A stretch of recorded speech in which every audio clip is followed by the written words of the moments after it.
Next, we're going to go to the gentleman from Tennessee, Mr. Rose, for 5 minutes. I want to thank Chairman McHenry and thank you to Director Chopra for being here today. Director Chopra, last month the New York Times ran an article with a headline calling you, quote, Wall Street's most hated regulator. And that bankers believe that you are a regulator gone rogue. Do you agree with the characterization that you are Wall Street's most hated regulator and a regulator gone rogue?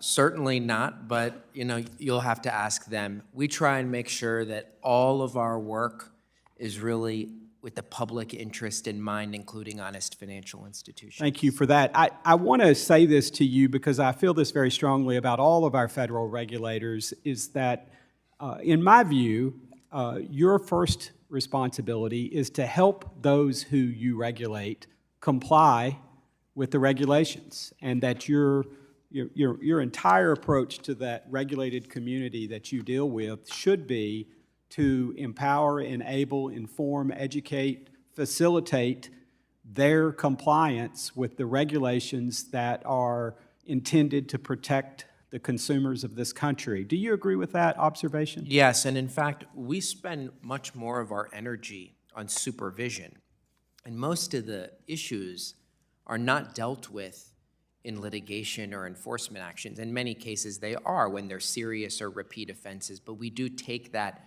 as examiners looking at where there are issues and being constructive about how it can be fixed.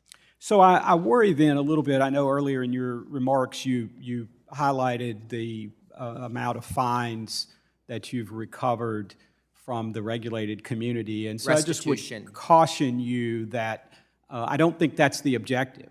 I don't think that's what we ought to be measuring your success by. So I think actually compliance with a regulated community that understands what they're supposed to be doing to protect consumers, that's the goal. And that's what I'd like to hear, is measures that affirm the agency's understanding, the Bureau's understanding. Well, and just to comment on that, we have really focused on repeat offenders and others. We're not trying to target with gotcha actions. I saw that at the Federal Trade Commission, where that agency had a history of targeting small businesses, strong-arming them into settlements.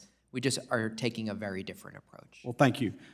Director Chopra has already come up today. I'm sure you're aware, of course, of the FDIC Inspector General starting an investigation into the extremely serious workplace misconduct allegations first raised by the Wall Street Journal. As a board member of the FDIC, will you commit to fully cooperating with any requests made by the FDIC Inspector General regarding their investigation? Oh, of course, and in fact, we'll cooperate with all sorts of inquiries on this. Thank you, and will you commit to fully cooperating with congressional investigations into workplace misconduct allegations at the FDIC, including promptly turning over any requested information and documents? Well, as always, we will work with you to accommodate your requests. Obviously, it's another agency. We have the CFPB, but you're right, I'm a board member, so we will do our best to accommodate that. Thank you. And Director Chopra, have you ever been investigated for workplace misconduct? I've never been a target of an investigation. Of course, where there has been issues, there's lots of other investigations. We always cooperate, but I've never been a target of one. Do you believe that consumers should have the financial freedom to make their own financial choices as long as loan terms are clearly disclosed? Yeah, I think that's right. I think we want consumers to have lots of choice and to be able to compare one with the other. I think in the digital economy, there is new issues about how they can present certain information, so-called dark patterns. But yeah, we want to give consumers that informed choice. Thank you.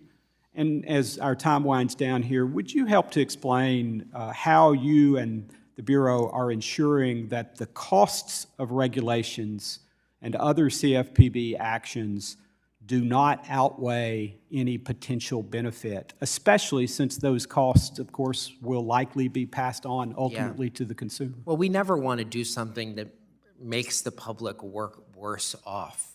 I think your colleague asked me a question about, when there's benefits Congress had passed the Debt Bondage Repair Act, which the CFPB implemented.